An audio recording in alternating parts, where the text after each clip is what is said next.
बिहार के local culture को किस तरीके से अपने फिल्मों में इंक्लूड करते हैं? देखिए, मेरा जो अनुभव है।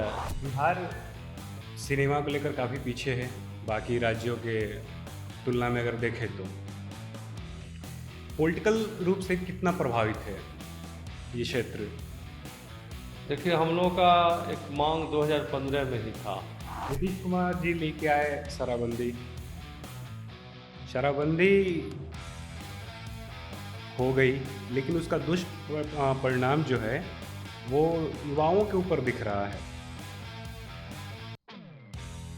देखिए, सरकार का काम होता है कानून बनाना, ठीक है, और समाज का काम होता है कि सभी में अच्छे आचरण आए। हमको लगता है कि शराबबंदी का हश्र मैं क्या पूरा बिहार जानता है, हर जगह उपलब्ध है।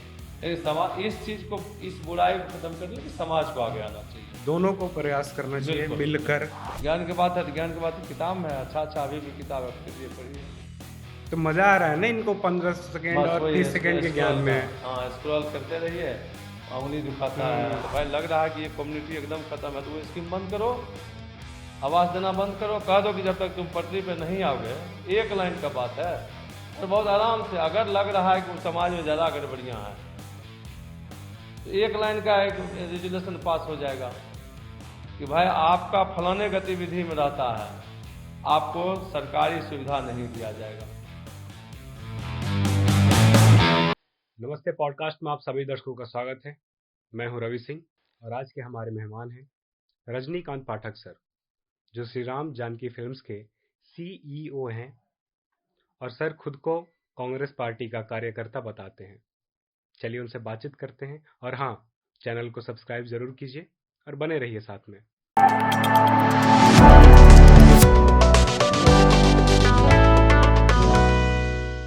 नमस्ते, पॉडकास्ट में स्वागत है सर आपका। नमस्कार। बिहार के लोकल कल्चर को किस तरीके से अपने फिल्मों में इंक्लूड करते हैं? देखिए, मेरा जो अनुभव है, तो हम मिथिला से आते हैं। मूल रूप से हम बेगूसराय के बखरी के वासी हैं। बखरी प्रखंड में ही सकरपुरा गांव है, बल्कि प्रखंड और मंडल मुख्यालय ही सकरपुरा में है। तो मिथिला के वासी होने के नाते जो वहाँ का हजारों वर्ष पुराना ट्रेडिशन है, बहुत सारे छोटे छोटे परंपराएं हैं। जैसे मिथिलांचल का है सामा चकेवा, या चौरचन पर्व है जो अभी कुछ दिन पहले गया है, और भी कई चीज़ ऐसे हैं। तो उसको हम लोग मैथिली फिल्म में प्रयोग किए। जैसे हमारा सिनेमा 2017 में निर्माण हुआ था और कोरोना काल में ही रिलीज हुआ था, और वो कुशहा बाढ़ के त्रासदी पे था, जो 2008 में जो कुशहा बाढ़ का त्रासदी था उसमें सिनेमा के में कहानी के अलावा जो वहाँ का ट्रेडिशन पर्व त्यौहार था, उसमें हम लोग वहाँ पे सामा चकेवा का कंप्लीट रूप से वो उसका जो पर्व है, जो उसमें कई ऐसे मतलब उसमें लोक रंग का जो एक इनपुट है वो हम सिनेमा में डाले थे। बिहार सिनेमा को लेकर काफ़ी पीछे है बाकी राज्यों के तुलना में अगर देखें तो। पॉलिटिकल रूप से कितना प्रभावित है ये क्षेत्र? देखिए, हम लोगों का एक मांग 2015 में ही था। 2015 में था कि हम लोगों ने मांग किया था कि बिहार में अगर सिनेमा का विकास चाहते हैं, प्रमुख रूप से 3 क्षेत्र हैं यहाँ, मगही, मैथिली और भोजपुरी। तो भोजपुरी का बाजार तो एक मतलब सेट था, जो जो बिक गया वही बाजार है। मिथिलांचल और मगही जो है ये ट्रेडिशन से बंधे हुए थे, तो जो वर्तमान बाजार का मांग था उस हिसाब से मतलब आप मैथिली कल्चर में जाइए तो आप बहक नहीं सकते हैं। आपको कहीं न कहीं उस परंपरा को, या जो लोक संस्कृति है वहाँ का, जो लोक मान्यताएं हैं, उसके साथ ही आपको चलना। थोड़ा बहुत आप मनोरंजन के हिसाब से कुछ इधर उधर कर सकते हैं। तो सिनेमाई विकास में मतलब जो एक सपोर्टिंग चाहिए गवर्नमेंट से, उस समय हो नहीं पा रहा था। तो उस समय के तत्कालीन कला संस्कृति मंत्री शिवचंद्र राम थे, तो हमने कहा था कि सिनेमा का विकास कैसे होगा हमारे बिहार में, कहीं न कहीं आपको एक फिल्म नीति बनानी पड़ेगी। बिल्कुल। और वो उसी समय से उस पर जो है काम शुरू हुआ। तभी तो हाल ही में राज्य सरकार का एक अच्छा निर्णय है कि बिहार का अपना फिल्म नीति है और सशर्त नीति है कि बिहार में शूटिंग करना है आपको, यहाँ की कहानी आधारित होना चाहिए। तो मुझे लगता है कि अब एक माहौल जो है, अगर सरकार का सिंगल विंडो सिस्टम लागू हो जाता है और कुछ सपोर्ट मिलता है, तो हमको लगता है कि अब यहाँ पे जो प्रांतीय भाषा का फिल्म है, बहुत सारे कहानी है यहाँ पे, बहुत कहानी। ठीक है। आप देखिए कि मैं बखरी से आता हूँ, तो वहाँ पे उस समय के मतलब 100-150 वर्ष पुराना कहानी है बहुरा मामा का। तो उस कहानी में सामाजिक न्याय के लिए आंदोलन भी है, तंत्र विद्या भी है, मतलब सिद्धि पाई हुई वो शक्ति थी, महिलाएं थी, अष्ट सिद्धि उनको प्राप्त था। तो वो एक कहानी आप देखिए, दक्षिण के भारत में जाइएगा तो बाहुबली में देखिए क्या है, सारा चीज़ आपको बनावटी दिखेगा, लेकिन वही है कि जो आप परोस दिए या जो चल गया मार्केट में, तो वो कहानी जो है। लेकिन अपने मिथिलांचल में एक से एक कहानी है। एक से एक कहानी। अगर आप 1500 ईस्वी से 1800 ईस्वी के बीच में आते हैं, तो एक से एक घटना है जिस पे आप अच्छा फिल्म बना सकते हैं, चाहे वो धार्मिक हो या भूत वाला फिल्म हो, जो मान्यताएं हैं लोगों का है। कई ऐसे हॉरर कहानी यहाँ से उत्पन्न होगा। तो हमको लगता है कि अब जो माहौल जो राज्य सरकार का और खासकर मुख्यमंत्री जी का, नीतीश कुमार जी का जो डिसीजन है, तो देर थोड़ा हुआ है, लेकिन अब इसमें काफ़ी संभावना है। काफी संभावना। राइटर के लिए, गीतकार के लिए, गाने वाले के लिए, जो हमारे बिहार में बहुत सारे कलाकार हैं, एनएसडी से पास आउट हैं, या गांव से ड्रामा के, सिनेमा से, ड्रामा से जो निकले हुए लोग हैं, तो उनको काम मिलेगा। तो अब एक माहौल तो लगता है कि एक माहौल है। बन सकता है। और कहीं ना कहीं वैसे लोग जिनके पास फंड की कमी रहती थी और उनकी चाहत थी कि एक बढ़िया कंटेंट बनाएं हम बिहार के लिए, बिहार की स्टोरी हो, बिहार के कलाकार हों, और एक मतलब ढंग की फिल्म बना के दी जाए ऑडियंस को। भोजपुरी कहीं ना कहीं चुक रही है और काफ़ी समय से चुकती आ रही है इस मामले में, कंटेंट के मामले में। अश्लील कह लें, अश्लील एक होता है कि परोसने का ढंग भी होना चाहिए। बॉलीवुड में भी हर इंडस्ट्री में है, लेकिन एक तरीका है, और एक कहीं ना कहीं ठप्पा लगा हुआ है भोजपुरी पे। तो इसमें सुधार की संभावना कितना देखते हैं आप? देखिए, दो तीन चीज़ है। इसको आप अगर ऐसे देखिएगा ना, तो अब भोजपुरी सिनेमा एस्टेब्लिश हुआ, उसके कई कारण हैं। थोड़ा बहुत वो लीक से हटे, अनर्गल चीज़ भी परोसे, थोड़ा ऐसे भी चीज़ परोसे कि आप परिवार के साथ नहीं देख सकते हैं, तो मार्केट में एस्टेब्लिश हुआ, ठीक है। लेकिन अब भोजपुरी को, और जो हम लोग बच्चा थे, अब उस समय का फिल्म याद कीजिए, नदिया के पार, नदिया के कई पार, ऐसे फिल्म हैं जो आपको लगेगा कि आप परिवार के साथ बैठ के आनंद से कन्यादान। देखिए। बहुत सारे ऐसे फिल्म हैं। हम्म। तो हमको लगता है कि इस बीच में जो राष्ट्रीय स्तर पे जो भोजपुरी सिनेमा बूम किया, तो उसमें प्रचलित इसलिए हुआ कि मैक्सिमम चीज़ फुहरता था उसमें, ठीक है। चाहे वो सिनेमा जो है वो सामाजिक घटना पर आधारित हो, तो उसका समाज पर भी असर पड़ता है, चाहे आप बढ़िया बनाइए या खराब बनाइए। अगर आप सिनेमा में ऐसे चीज़ दे रहे हैं, अश्लीलता दे रहे हैं, तो उसका कहीं न कहीं रिफ्लेक्शन जो है समाज पे आएगा, ठीक है। सिनेमा के कलाकारों के या सिनेमा में जो घटित आचरण होता है, उसका नया पीढ़ी जो है अनुसरण करता है, इससे इनकार नहीं करना चाहिए। आप पहले क्या होता था कि समाज का दर्पण है सिनेमा, अब भोजपुरी में ये उल्टा बैठता है। भोजपुरी सिनेमा में अगर आप देखिए कि मतलब सिनेमा ही समाज को बदल दिया, बदल दिया। ठीक है। वो आप बस में, ट्रक में, ऑटो। खेत में, अगर वो ट्रैक्टर चल रहा है, भले उसको गाना सुनाई दे रहे हैं, लेकिन उसमें कुछ मतलब ऐसा फुहरता है, अश्लीलता है, तो उसमें आपको दिखाएगा बड़ा आनंद ले रहा है। लेकिन कुछ गाना और भी आए, सांकेतिक रूप से द्व्यर्थी शब्द थे उसमें, उसमें कई ऐसे कलाकार हैं जो गाए भी हैं उस चीज़ को, गाना हिट भी हुआ, ठीक है। हम आप क्या कहिएगा, हम अपने सिनेमा में, हमारे मैथिली सिनेमा में है एक गाना, मतलब वो इनसे स्वर्ण संग्राम के विजेता थे आलोक, उनसे गवाए थे। चुनमुनिया तोहर चुनरी कमाल लगे छो, तो वो थोड़ा बहुत चल सकता है, क्योंकि आपको मेन है दर्शक के मिजाज को समझना है।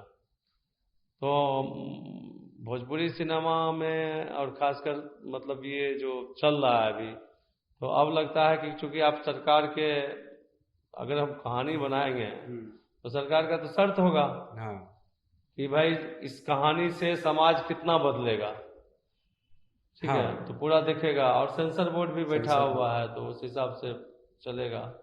तो हमको लगता है कि अब साफ सुथरा सिनेमा जो है, अगर सब कुछ ठीक रहता है तो बनेगा। समाज कितना दोषी है इसमें, क्योंकि कहीं ना कहीं समाज ही कंज्यूम कर रही है उस प्रोडक्ट को। देखिए, इसमें मेरा अपना अलग राय है।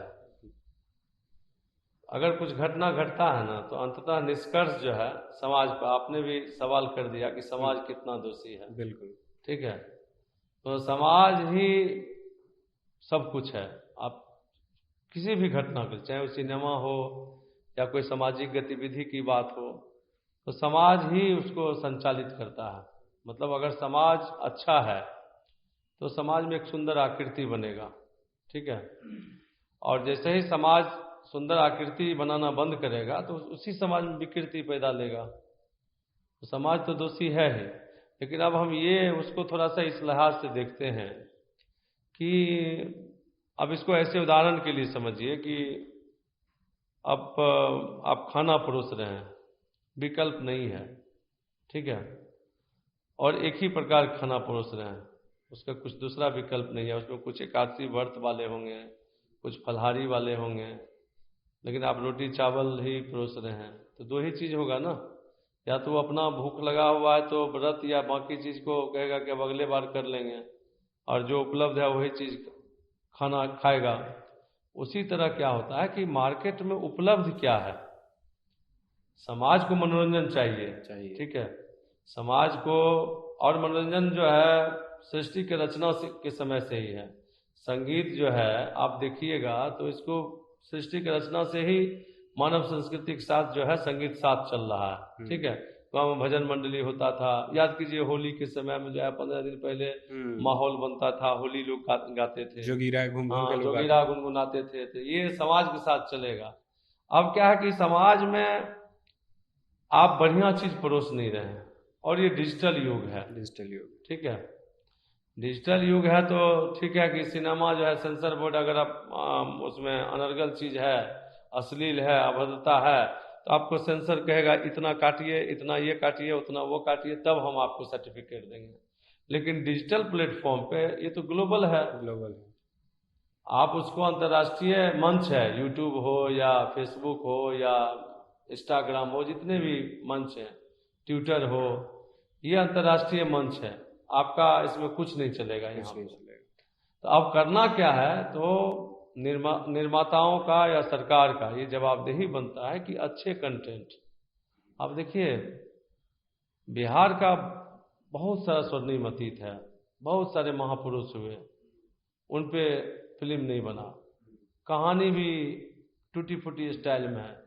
चाहे हमारे वीर कुंवर सिंह हो या मिथिलांचल के एक से एक राजा हुए, मिथिलांचल के जो है क्वीन भी हुई, लेकिन इस पे आप कहीं कहानी नहीं देखिएगा। मगध का एक अपना इतिहास है। तो सिनेमा जो है वो साहित्य के साथ पैरेलल चलता है, समझे, सिनेमा और साहित्य दोनों पैरेलल चलेगा, तब जाके वहाँ की संस्कृति मजबूत होगा, वहाँ के जो स्वर्णिम अतीत है उससे नई पीढ़ी अवगत होंगे।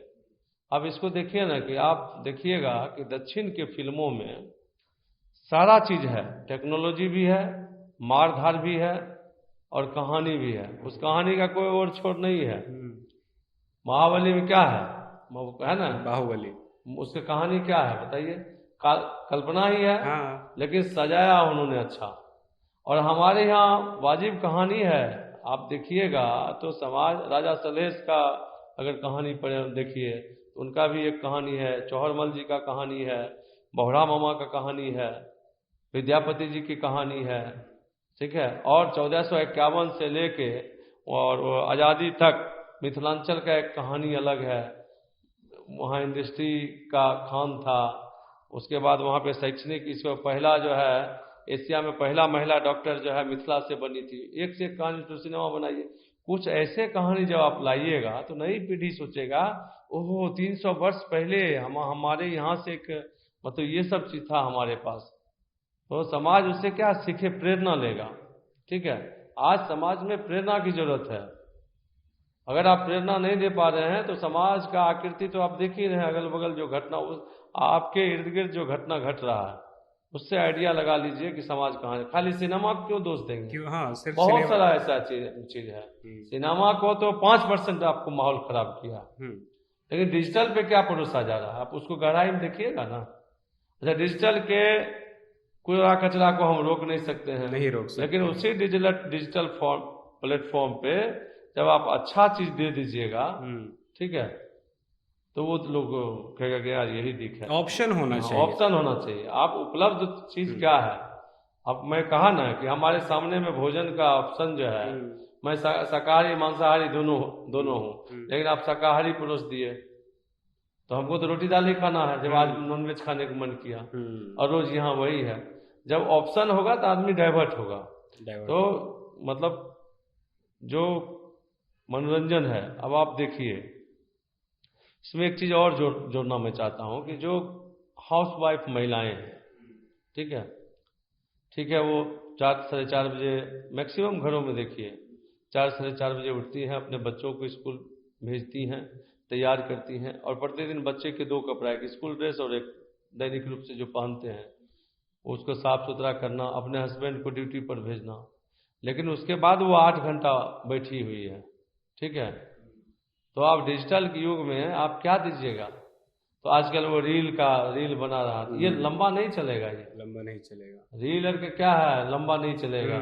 ठीक है, आपको कहीं न कहीं ये निर्माताओं के लिए और जो साहित्य क्षेत्र से हैं या बाकी लोग जो धार्मिक धारावाहिक सीरियल ये सब हैं, तो उनको कहीं न कहीं रिसर्च करना पड़ेगा और डिजिटल प्लेटफॉर्म व्यापक रूप से अच्छे कंटेंट देना पड़ेगा, सबके लिए जरूरी है। अभी हम लोग डिजिटल की बात कर रहे थे, तो कहीं ना कहीं दुष्प्रभाव तो है समाज में, और उसका पूरा पॉलिटिकल जितनी भी पार्टियां हैं फ़ायदा उठा रही हैं, अपने कंटेंट को, अपनी बातों को तोड़ मरोड़ हर पार्टी कर रही है ये काम। आप किस तरीके से देख रहे हैं इस चीज़ को? देखिए, इसमें कोई दो राय नहीं है, मैं इसको स्वीकार करता हूं कि भारत के डिजिटल प्लेटफॉर्म का अगर राजनीतिक रूप से देखा जाए तो सबसे ज़्यादा इसका दुरुपयोग हुआ, इसको इनकार नहीं किया जा सकता। सबसे ज़्यादा झूठ बात इस पर फैलाया गया। हाँ, और कमाल बात यह है कि जब आप इसके शुरुआती दौर में जाइएगा, देखिएगा कि सत्ता पोषित पार्टियां जो है ज़्यादा इस पर हावी है, मतलब हावी रही है।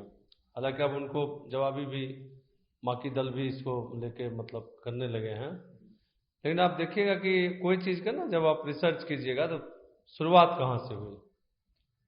ठीक है, और उस समय लोग इसको हल्का में लिए, लेकिन आप सामाजिक दृष्टिकोण से देखिएगा तो डिजिटल के उस दौर कचरा युग को आप मतलब गलत इन्फॉर्मेशन देना, किसी के बारे में अनर्गल बात करना, किसी भी, चाहे वो महापुरुष हो या बाकी लोग हो, ठीक है, तो उसके समाज पर असर पड़ता है।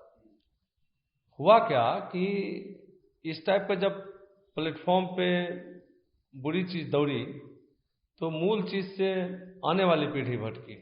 ठीक है, अब व्हाट्सएप पे आप नया नया इन्फॉर्मेशन दे रहे हो जिसका कोई बिना सिर पैर का।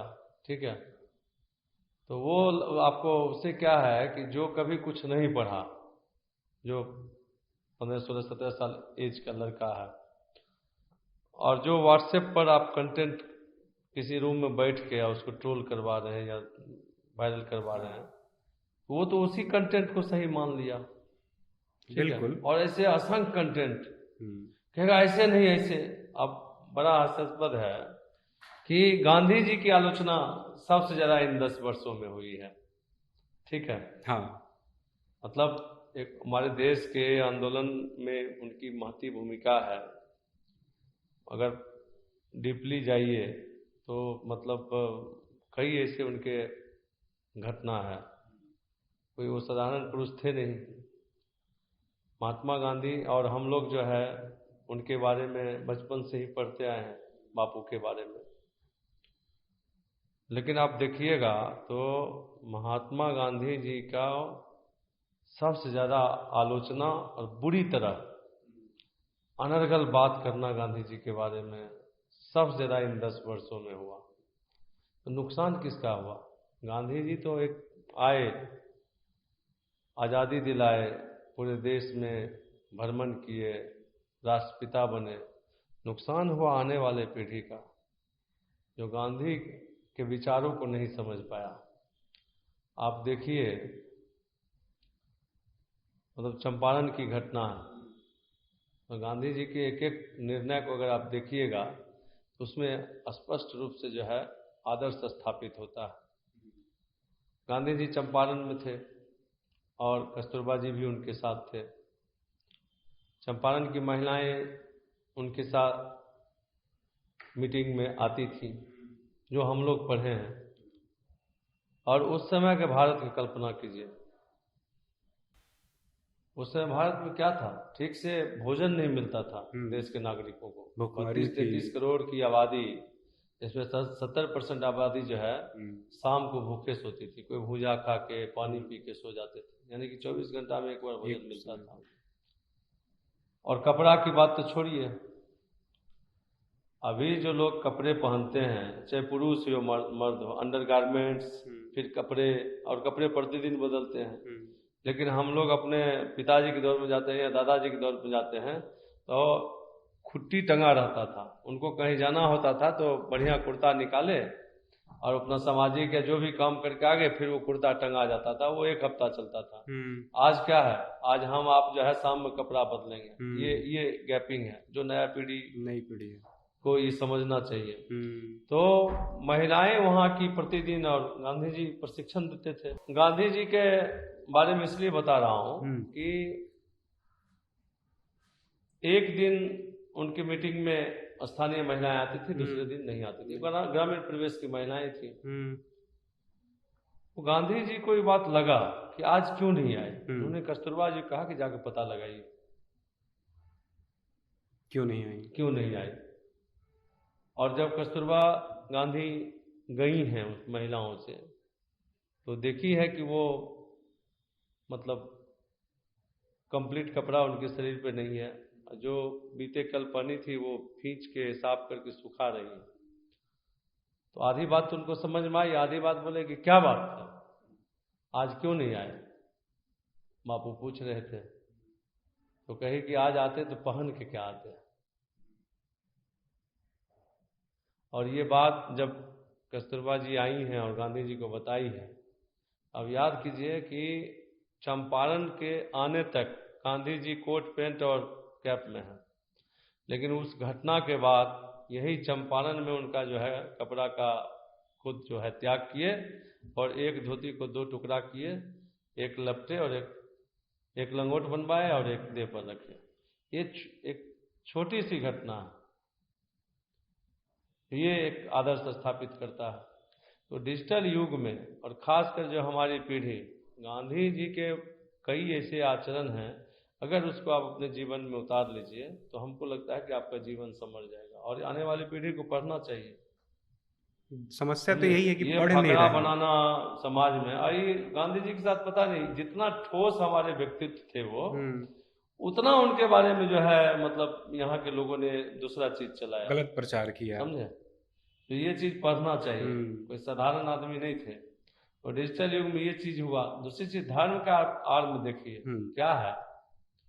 इन 10 वर्षों में बहुत लोग कहते हैं कि हिंदू धर्म मजबूत हुआ, और हमारे जैसे लोग कहते हैं कि सबसे ज्यादा कमजोर हुआ। हमारा धर्म इतना मजबूत है, लेकिन जब इसमें राजनीति घुसा ना, और राजनीति घुसा और सत्ता, राजनीतिक दल को क्या चाहिए? किसी भी प्रकार जो है उनको सत्ता चाहिए। ठीक है, आप समझ जाइए मैं किनके बारे में कह रहा हूँ। जी बिल्कुल, किसी भी तरह उनको सत्ता चाहिए। मेन मुद्दा क्या है? आए दिन जो है होली दिवाली आने से पहले पेपर लीक होता है। ये समाज में बहस का मुद्दा नहीं है, इस पे किसी का ध्यान ही नहीं है। आए दिन जो है बगल के पीएमसीएच में जानवरों से भी बदतर स्थिति है, बेड नहीं है। रोज हम आप इससे रूबरू होते हैं। हम्म। ये मुद्दा नहीं है। सड़क धंस रहा है, ये मुद्दा नहीं है। थाना में जो है पुलिस मनमानी कर रहा है, ये मुद्दा नहीं है। पेपर लीक हो रहा है, ये मुद्दा नहीं है। मुद्दा क्या है? मुद्दा बस कि धर्म। हिंदू खतरे में है। अबे काहे खतरा है?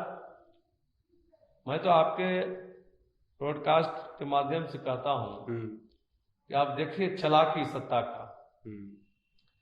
सत्ता जो है कैसे बने रहे, उसके लिए उनके नेता, उनके आईटी सेल कहेंगे हिंदू खतरे में है। तो भाई सरकार से मजबूत भी अगर कुछ दिक्कत है क्या?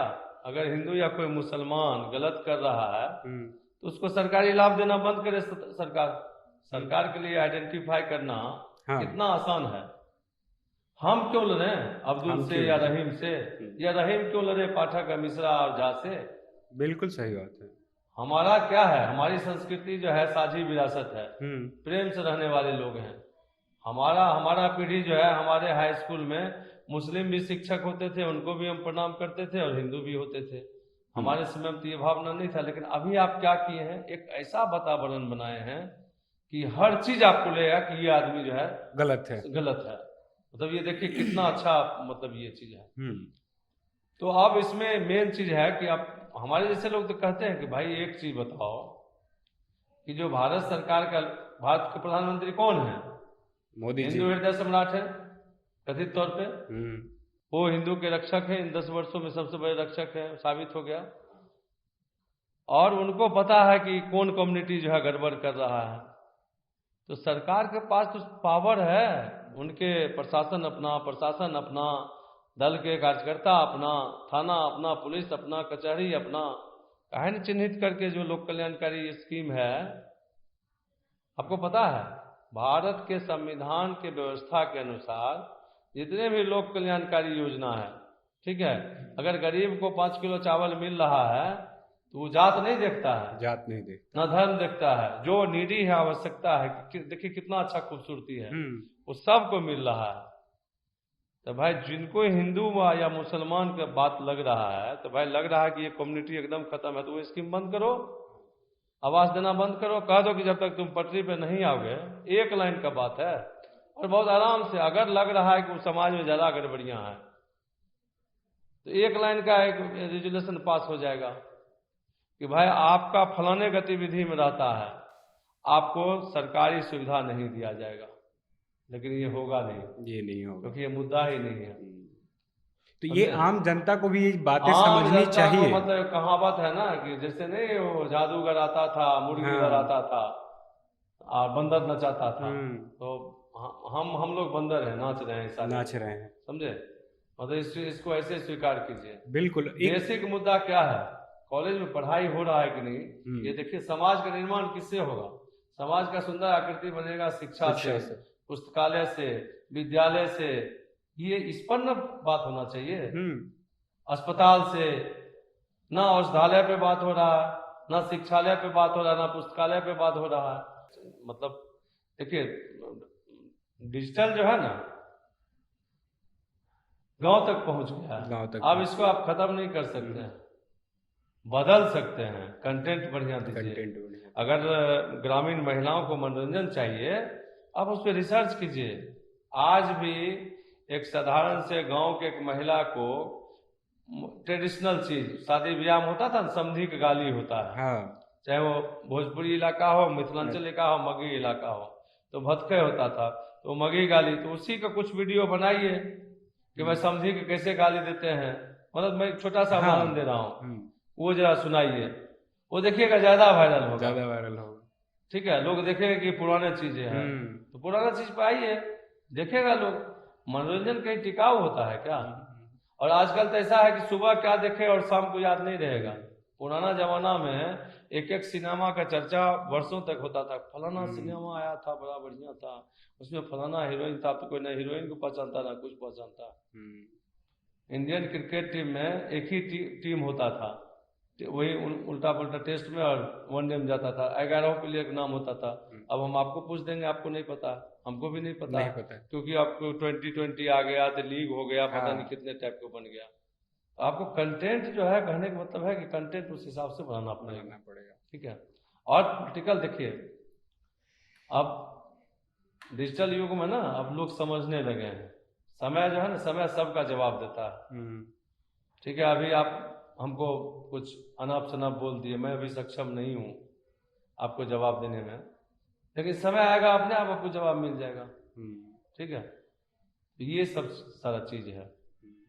डिजिटल कंटेंट को, कचरा को साफ करने का मुहिम चलना चाहिए, और अच्छे ये समाज, कंटेंट ये के समाज माध्यम से ही से। होगा। ये हम जो फ्रेश लौट आएगा, हाँ, कितना दिन हम किसी को बरगला सकते हैं? सही कितना बात। दिन? लंबा चलता है क्या? कहीं न कहीं जो है ईर्ष्या द्वेष जो है वो टिकाऊ नहीं है, टिकाऊ नहीं। टिकाऊ प्रेम है, भाईचारा है, आपको आना ही पड़ेगा उस पर। आप बिल्कुल। समाज में दो लोग झगड़ रहे हैं, निष्कर्ष उसका क्या होता है? प्रेम, किसी भी चीज का। मगर उत्तेजना का निष्कर्ष क्या है? शांति। शांति। आप किसी को अगर उत्तेजना में आ गए, एग्जीबिशन रोड चौराहा में खड़े हो गए, या किसी मोटरसाइकिल का झगड़ा शुरू, अब बताता हूँ मैं, एक हफ्ता पहले घटना, हमारी गाड़ी के सामने में एक युवक 20-22 साल का बुलेट पर, गलती उसकी और घेर लिया गाड़ी को, सिंह जी को गाली देने लगा, बहुत बुरी बुरी गाली। उसके बाद जो है हम उतरे, हमके गाली आपको नहीं देना चाहिए, हमारी बात ना, तुम जाओगे तो रात में जब दिमाग ठंडा होगा तो सोचना। थोड़ा 50% उसका पारा नीचा हुआ। कमाल बात देखिए, तो 4-5 मिनट के बहस में ना उसका बुलेट का चाबी खो गया। तो जब वो शांत हुआ ना, देखिए उसका मतलब, ये एक हफ्ता पहले घटना है, तो बुलेट की चाबी खो गया, वो शांत हो गया, उसको एहसास भी हुआ, लेकिन दूसरा लफड़ा हो गया उसको। हम क्या, चाबी कहाँ गया? अभी 2-3 मिनट देखे चाबी कहाँ है, समझे? तो लास्ट में शांत तो हो ही गया, उत्तेजना, उत्तेजना में नुकसान हुआ उसका, नुकसान हुआ। समझे? युवक था, तो ये समझने की जरूरत है। युद्ध को कैसे देख रहे हैं अभी? अभी युद्ध तो बहुत भटकाव है अंदर में, बाहर, अंदर बाहर दोनों कह लें। और खास करके बिहार की बात करें तो एक अलग तरह के माहौल क्रिएट हुआ है यहाँ पे। देखिए, खाली बिहार को शामिल नहीं कीजिए, पूरा देश देखिए। हाँ। चूंकि हम लोग बिहार से हैं, स्वाभाविक है,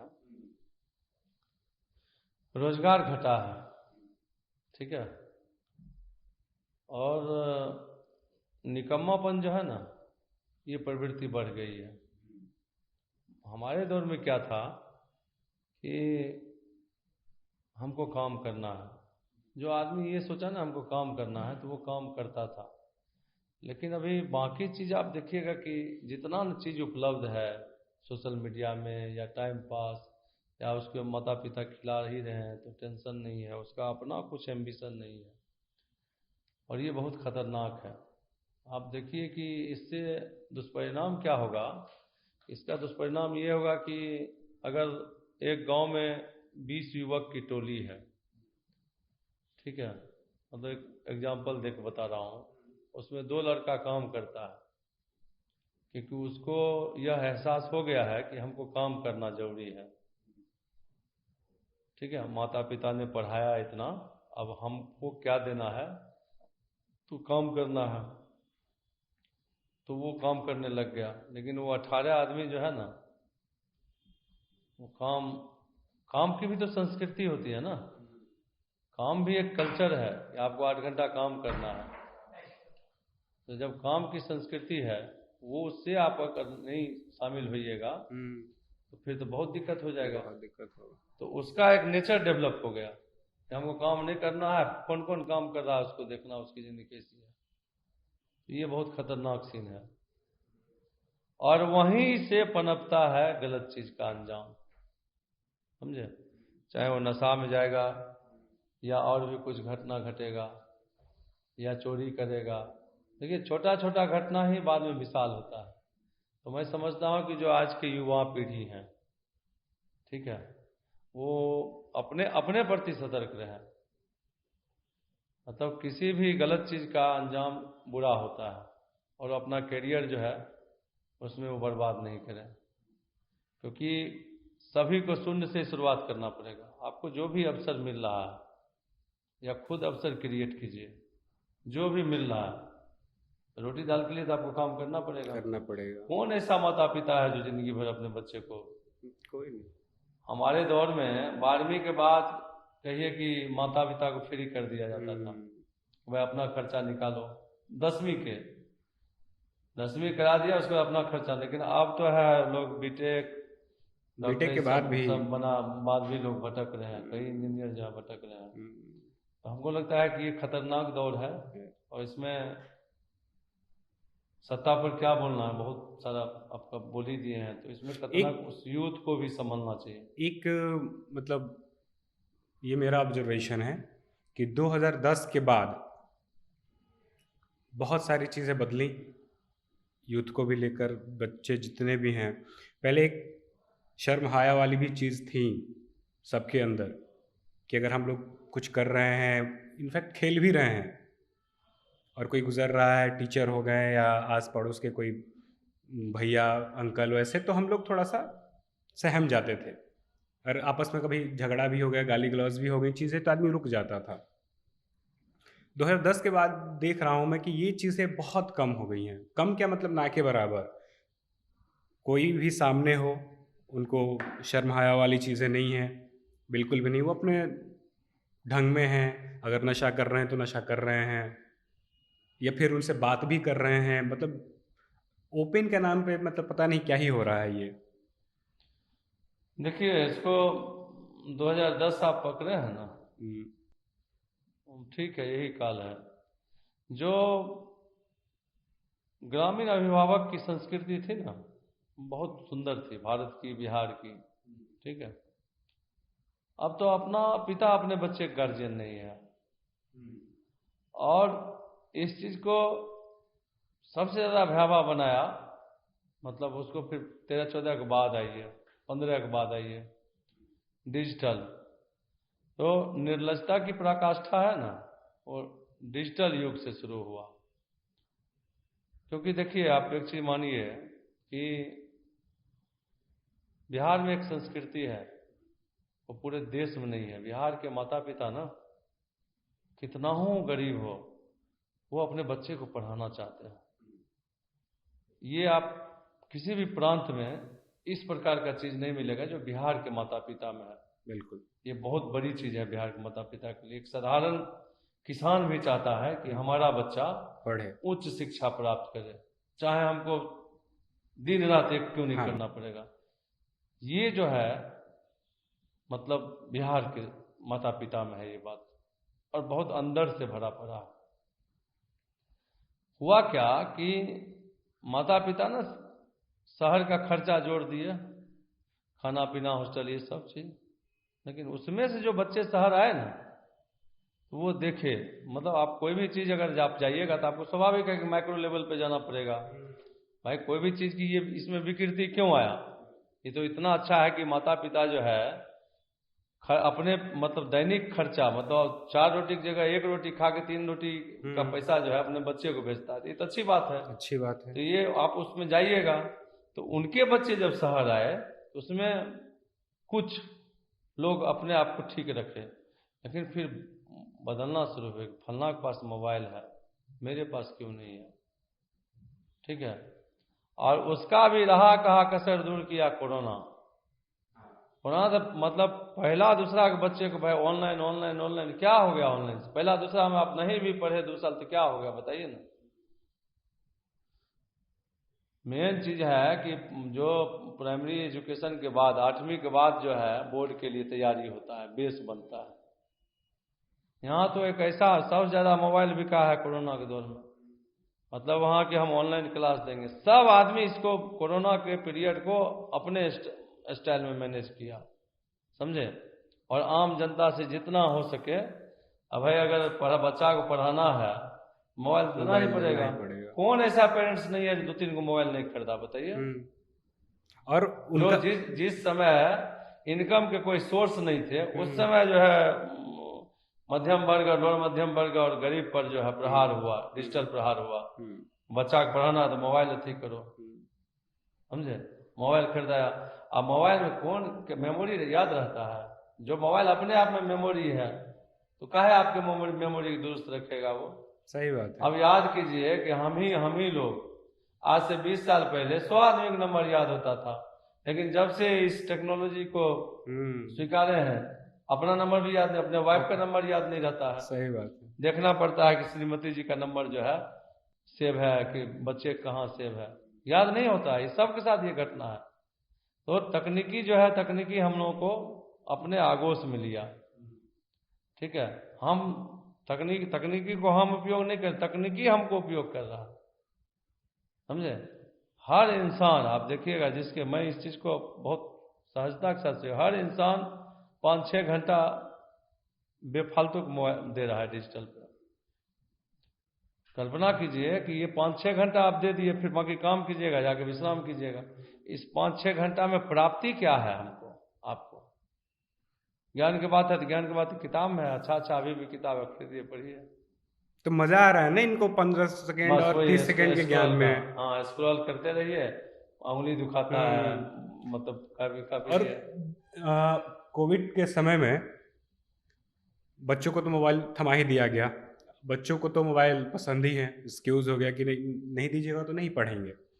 इसमें संस्था भी मतलब बहुत दोषी है। उनको तो अपना मतलब जो पेमेंट चाहिए बच्चों से, बच्चों सब के घर लिया वालों फिर। से, उसके लिए तो उन्होंने रास्ता निकाल दिया कि हम डिजिटल हो जा हाँ रहे फीस पूरा हैं। लिया गया, और कहीं कहीं हाँ, ट्रांसपोर्टिंग भी लिया गया, बचा ही नहीं है। और आप उस तरीके से, और हुआ कुछ नहीं उससे, कुछ नहीं हुआ। कुछ नहीं हुआ।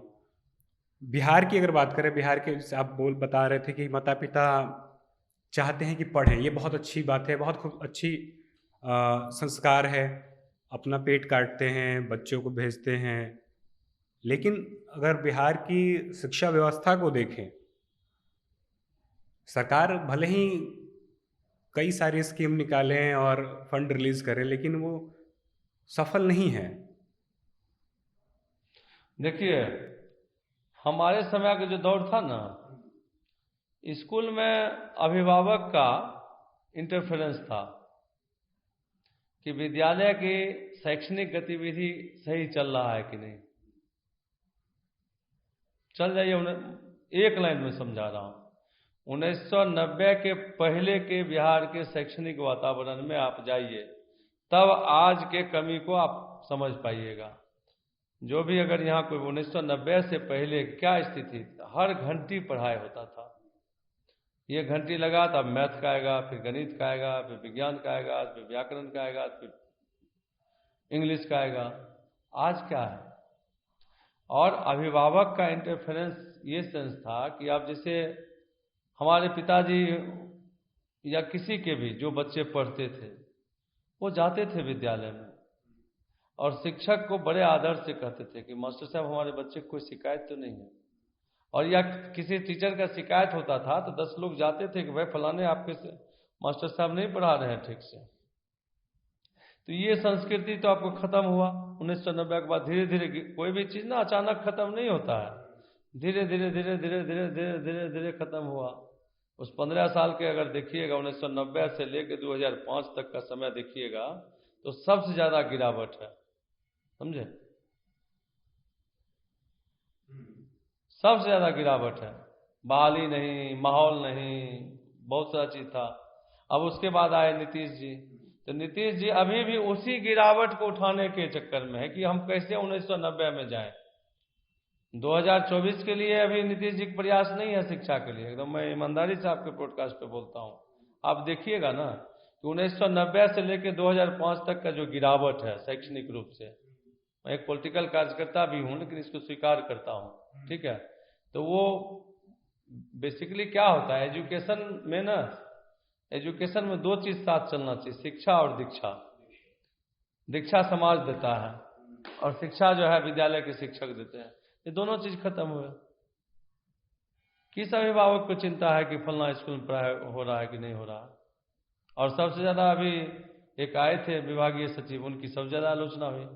लेकिन समाज में देखिएगा कि समाज में उनकी चर्चा थी कि ये आए हैं तो शिक्षक सब विद्यालय में हैं, बिल्कुल, समझे। हाँ, तो उनका एक हलचल था, हलचल था, पटरी पर सब चीज। लेकिन निष्कर्ष क्या हुआ, फिर हटा दिया चेंज गया हुए। उनको। तो ये भी जो है 2005 से लेकर अभी तक अगर कहिएगा 20 साल में, तो जो ढांचा बिगड़ा था, बिल्डिंग नहीं था, स्कूल नहीं था, बेंच नहीं था, वो आप कर दिए। टीचर्स नहीं थे, टीचर्स नहीं थे तो वो आप किए। लेकिन अभी भी 1990 से 2005 के बीच में जो होना चाहिए था हमारे प्राइमरी एजुकेशन सिस्टम को, आप उस चीज़ को भी नहीं कर पाए। तो इसको मैं मानता हूँ कि अभी भी 20 साल पीछे हैं।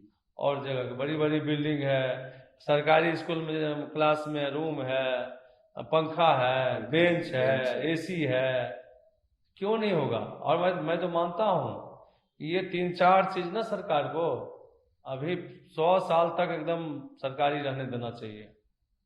जैसे स्कूल, शिक्षा, स्वास्थ्य और परिवहन, समझे।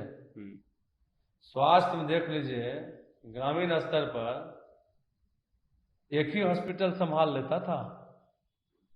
आज जो है सब आदमी बिहार के सुदूर गांव के हैं, पूछिए, सामने आपके कैमरा टीम है, 5 गो नर्सिंग होम होगा इनके अनुमंडल में, आपके अनुमंडल में 4 गो नर्सिंग होम होगा, एगो सरकारी होगा। फिर भी जो है पेशेंट नहीं वहां संभाल रहा है। पेशेंट को वहां जो है एकदम खींच के चूस के और फिर वो पटने रेफर होगा। और पटना क्या हाल है, तो एक दिन कैमरा टीम के साथ आपको भ्रमण करना चाहिए, IGMS हो या PMCH हो या आपका एम्स हो, क्या स्थिति है। मतलब जो एक फंडामेंटल राइट्स है कि सरकार को जो है मतलब स्वास्थ्य ये सब में, अब जो क्रिटिकल पेशेंट पहुंचा उसको बेड नहीं है तो बिस्तर जहाँ रास्ता है उसी में लेटे हुए हैं वो। तो हॉस्पिटल के, बिहार के हॉस्पिटल में जाइएगा ना, लगेगा पूरा बिहार ही बीमार है, ऐसा दृश्य है। मतलब हम तो कोई न कोई आता है तो उसके साथ देखता हूँ, PMCH या हो या IGMS हो, जो भी हो। और जो बड़ा चीज है, मैं प्राइवेट प्रॉफिट का, तो वहाँ तो पैसा है तो सब कुछ है, पैसा है तो सब कुछ है। कौन 50,000 60,000 कौन पर डे इलाज करवाएगा वहाँ जाके। सही बात है। तो ये सब चीज है इसमें, देखिए बदलाव क्या होता है इसमें। एक लास्ट सवाल में आपसे, और मतलब उस पर आपकी सहमति और जो भी है जानना चाहूँगा। नीतीश कुमार जी लेके आए शराबबंदी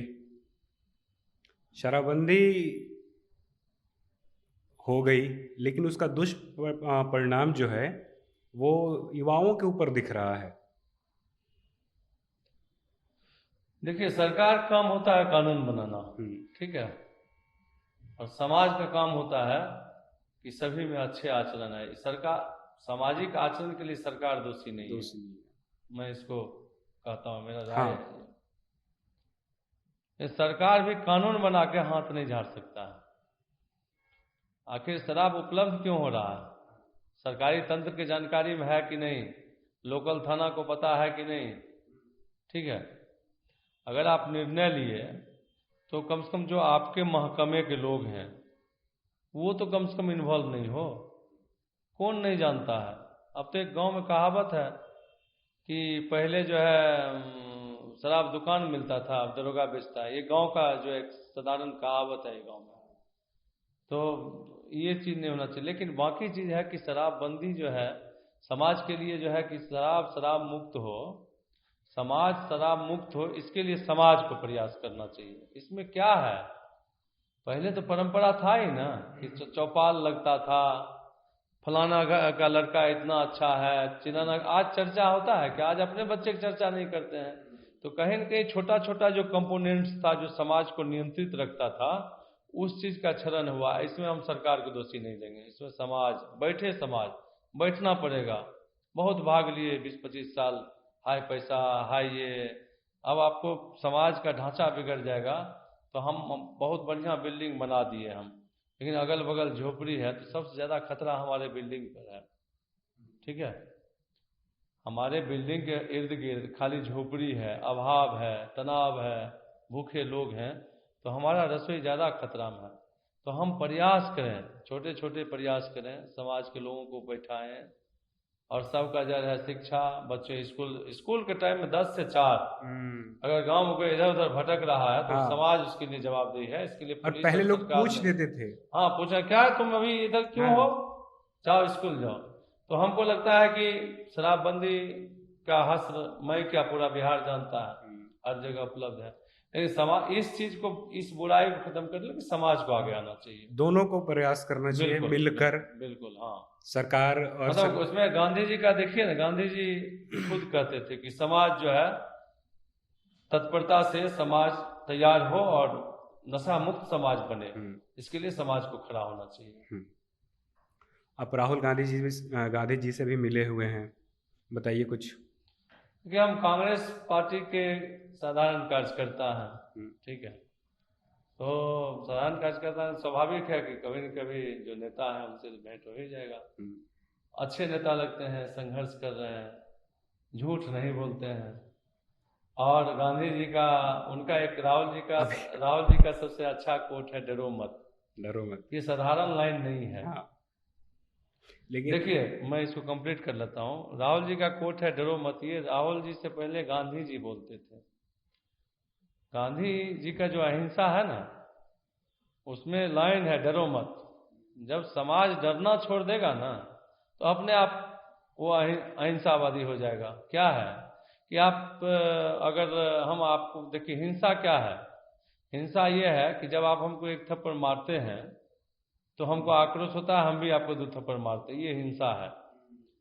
लेकिन जब आपके मन में भी होगा कि डरना नहीं है, मेरे मन में भी डरना नहीं है, तो हम दोनों आदमी जो है वाजिब बात करेंगे, डरेंगे नहीं। अगर प्रशासन में, सरकार में या कोई प्रतिनिधि बुरा कर रहा है तो एक उस हिम्मत के साथ उस चीज़ को मुखरता के साथ आवाज़ उठाएंगे। तो जब डर खत्म होगा तभी ना, जगह आपके मन में डर होगा कि अरे बाप रे, ये MLA है, ये दरोगा जी हैं, DSP साहब हैं, DM साहब हैं, हम समाज में गलत चीज़ हो रहा है तो उसको बात नहीं करेंगे। तो राहुल जी वही कर रहे हैं। जो लोगों का जो इस 10 साल में डर व्याप्त हुआ है ना, और डर क्या है बताइए? कि खतरा है। खतरा है। क्या खतरा है बताइए तो? और हमारा तो है कि जियो और जीने दो। बस पूरा भारत का दर्शन ही अहिंसा पर है। और जाइए गौतम बुद्ध पर जाइए, पूरा भारत का, अगर मैं तो हल्का सा साक्षर हूँ, कई दर्शक पता नहीं उनको क्या कैसा लगेगा मेरा बात, लेकिन मैं आपको एक ही चीज बोल देता हूँ कि अंततः प्रेम में आना पड़ेगा। चाहे वो सामाजिकता की बात हो, पारिवारिक बात हो, या एज ए नागरिक बात हो, सबको प्रेम में। कोई अपराधी भी होता है ना, वो जेल में कोना में 24 घंटा में ना 1 घंटा जरूर याद करता हो कि बहुत बुरा काम किए जो ये देखना पड़ा। मंथन होता है उसके दिमाग में। ऐसा नहीं है कि भाई तो सब भगवान बनाए हैं शरीर को, कितना अच्छा संरचना है बताइए, नाक दिए, कान दिए, आंख दिए, दिमाग दिए, भूख के लिए पेट दिए। भगवान को नहीं उस आदमी को एहसास नहीं होगा कभी? होना ही है। तो राहुल जी का मैं इसलिए, मतलब मैं किसी दल में नहीं था, लेकिन डॉक्टर कन्हैया कुमार हमको दल में लेकर आए, और दोनों हमको अच्छे लगते हैं कि मुद्दे की बात करते हैं, युवाओं की बात करते हैं, रोजगार की बात करते हैं। और राहुल जी देखिए कितना लांछन लगा इन पर। अभी सबसे ज्यादा ट्रोल इन्हीं को किया जाता देखा है कि कन्याकुमारी से कैसे, मैं 5 राज्य में गवाह हूँ इस यात्रा का, अब पैदल नाप दिए। हाँ, मैं तमिलनाडु में था, फिर आपको केरला में था, कर्नाटक में था, राजस्थान में था और कश्मीर में था। तो मैं देखा कि जो एक परसेप्शन बनाया विपक्षियों ने कि ये राजकुमार हैं, ये हैं, वो हैं, और मैं बड़ा करीब से बहुत मीम्स बनते हैं उन पे। अब तो कम हुआ है। हाँ। लेकिन देखिए फिर भी एक मॉडल है वो, मतलब असंख्य युवाओं के लिए, कि उस व्यक्ति को, मतलब निराधार आलोचना, उनकी माता जी को गाली, मतलब इसमें आज की पीढ़ी को सीखना चाहिए राहुल जी से। विचलित नहीं हुए राहुल जी को, गुस्सा नहीं आया। ये हम जैसे हम लोगों को अगर आप 10 दिन खिजला दीजिए, 11वां दिन जो है हम झगड़ पड़ेंगे। ये राहुल गांधी जी को क्या नहीं कहा गया? सबसे ज्यादा उनको और उनके परिवार को गालियां इन 10 वर्षों में पड़ा। हाँ, ये पप्पू है, तो ये है, तो ये विदेश किस लिए जाता है। लेकिन वो आदमी संत की तरह सब चीज घूंट पी, मतलब देखिए राहुल जी हैं भोला बाग पुजारी। भोला बाग नेचर क्या है? जब अमृत मंथन हुआ तो विष निकला, तो सब देवता कहे कि विष निकला, तो भोला बाबा पी गए। तो वही राहुल जी हैं, जितना भी उनके खिलाफ विष उगला विपक्ष, वो सब पी गए। और वही नहीं, 1-2 घटना देखिए, जब अमेठी में उनके दल के स्मृति ईरानी जी को हराया गया, तो राहुल जी ने अपील किया अपने पार्टी के कार्यकर्ताओं से कि जीत हार लगा रहता है, कोई भी इस कांग्रेस का सच्चा कार्यकर्ता जो है अनाप शनाप नहीं लिखेगा। लेकिन यही स्मृति ईरानी क्या क्या नहीं बोली थी झूठ। तो राहुल जी कई ऐसे उनके चीज़ है, तो हमको लगा कि नहीं ये आदमी आदर्शवादी है। हम लोग गांधी जी को देखे नहीं, लेकिन राहुल जी का कुछ निर्णय देखते हैं तो लगता है कि नहीं गांधी जी ऐसे ही होंगे। ठीक है, तो ये राहुल जी हैं। बाकी बहुत सारा चीज़ है, आप देखिएगा पेपर लीक में सदन में बहुत मुखरता से उठाए हैं। कोई भी ऐसा मुद्दा नहीं है कि राहुल गांधी जी नहीं उठा रहे आवाज तो उठानी ही हैं। चाहिए। लाख गाली मतलब लाखों सितम झेलने के बाद भी वो जनता के साथ खड़े हैं। ठीक। बहुत बहुत धन्यवाद सर, आप आए और बातचीत हुई हमारी। कैसा लगा आपको? आपका भी बहुत बहुत धन्यवाद, आपके संपूर्ण टीम को। और निश्चित रूप से मेरा पहला अनुभव था कि आपने लोकल स्तर पर कई मुद्दे को शामिल किया। बहुत सुंदर। और मैं आपकी पूरी टीम को बधाई भी देता हूं कि ऐसे ही जो है विभिन्न मुद्दों पर चर्चा कीजिए ताकि समाज में इसकी चर्चा पर चर्चा हो। Thank you sir.